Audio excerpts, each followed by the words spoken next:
लोग अपने उल्लास और स्वार्थ के चलते इन पशुओं के जीवन को कष्ट में डाल देते हैं। इनमें खासकर प्रताड़ित किए जाते हैं गली में घूमते डॉग्स।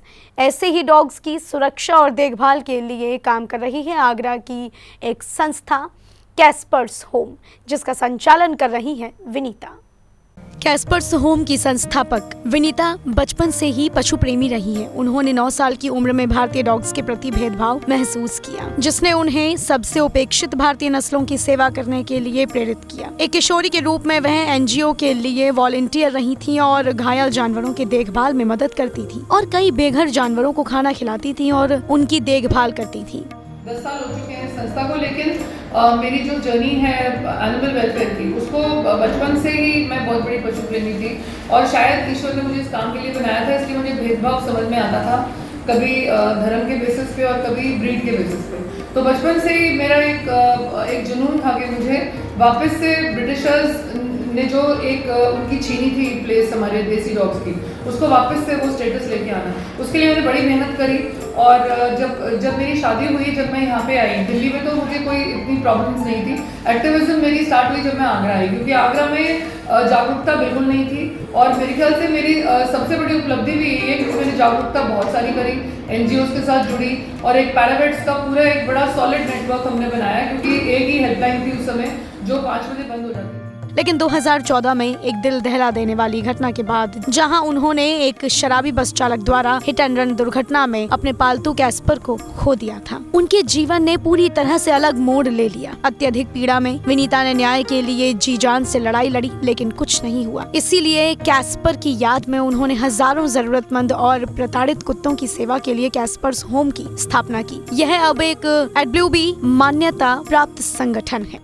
लेकिन कभी ऐसा नहीं सोचा था कि अपनी संस्था या मेरी कोई अपनी शेल्टर होगा। 2014 में एक ऐसा हादसा हुआ जिसने मेरे जीवन को पूरी दिशा ही दूसरी दे दी। मेरा पालतू कैस्पर जो सुबह सुबह मेरे साथ घूमने जाता था, मैं मुंबई गई हुई थी, तो वो एक रोडवेज की बसेस बहुत आती थी नो एंट्री में उस समय हमारे घर के पास खंडारी में, तो उसने उसको कुचल दिया और उसके कुचले जाने के बाद हम लोगों ने लंबी लड़ाई उस ड्राइवर को पकड़ने के लिए की, लेकिन उसमें से कुछ नहीं निकला क्योंकि उस समय हमारे पास सीसीटीवी नहीं था। तो फिर हमने उसकी याद में एक छोटा सा मकान खरीदा और उस वक्त संस्था नहीं थी, हम लोग अपने आप ही प्राइवेटली करते थे और प्राइवेट प्रॉपर्टी में काम करते करते काम बढ़ता चला गया। फिर मेरे जीवन में बहुत ही, मैं उसको परी बोलती हूँ, सोम्या गोयल आई, जिसने मेरी मुश्किलें देखी कि कितने सारे डॉग्स हो चुके थे उस वक्त 180 से ऊपर। तो उसने हमारे को इस जगह जहाँ मैं बैठी हुई हूँ, एक और उन्होंने हमारे बगल में बिल्कुल एक प्लॉट हमें लेके दिया, जिसको हमने एक और यूनिट 2 में कन्वर्ट किया। वह कई जागरूकता कार्यक्रम आयोजित करती हैं, जहां वह लोगों से विदेशी नस्लों के बजाय इंडियन ब्रीड्स को अपनाने के बारे में बात करती है। एक प्रूफ रीडर और लेखिका होने के नाते उन्होंने ओडिसी ऑफ स्ट्रीट डॉग्स नामक एक किताब भी लिखी, जिससे मेनका गांधी मैम से भी सराहना मिली। उनके काम और पशु क्रूरता के खिलाफ उनकी लड़ाई से प्रभावित होकर उन्हें भारतीय पशु कल्याण बोर्ड द्वारा ऑनररी एनिमल वेलफेयर रिप्रेजेंटेटिव के रूप में नियुक्त किया गया। उन्हें आगरा नगर निगम द्वारा शुरू किए गए जागरूकता अभियान पशु क्रूरता निवारण अभियान का नेतृत्व करने के लिए भी चुना गया है। बहुत काम कर रहे हैं क्योंकि हमारी ही एक संस्था है जो पशु क्रूरता के केसेस भी लड़ती है और इस वाले काम को देखते हुए कोविड में जो हमने काम किया, हमें एक अंतर्राष्ट्रीय पुरस्कार भी मिला, शाइनिंग कंपैशन वर्ल्ड अवार्ड। और अब नगर निगम ने हमारे काम से प्रभावित होकर मुझे नियुक्त किया है पशु क्रूरता निवारण अभियान के लिए, उसके संचालन के लिए। और सबसे बड़ी बात है कि अब हम AWBI के भी मेंबर्स हैं और साथ में ऑनररी एनिमल वेलफेयर रिप्रेजेंटेटिव भी मुझे नियुक्त किया गया है animal welfare board of India द्वारा। विनीता ने अपनी टीम के साथ इन 10 वर्षों में हजारों जानवरों को बचाया, उनका इलाज किया और उनका पुनर्वास किया। उन्होंने अपने प्रयासों के लिए कई पुरस्कार और बहुत सराहना जीती, लेकिन अभी भी पशुओं से क्रूरता करने वालों सहित प्रशासन से भी विनीता जी ने सहयोग की अपील की है।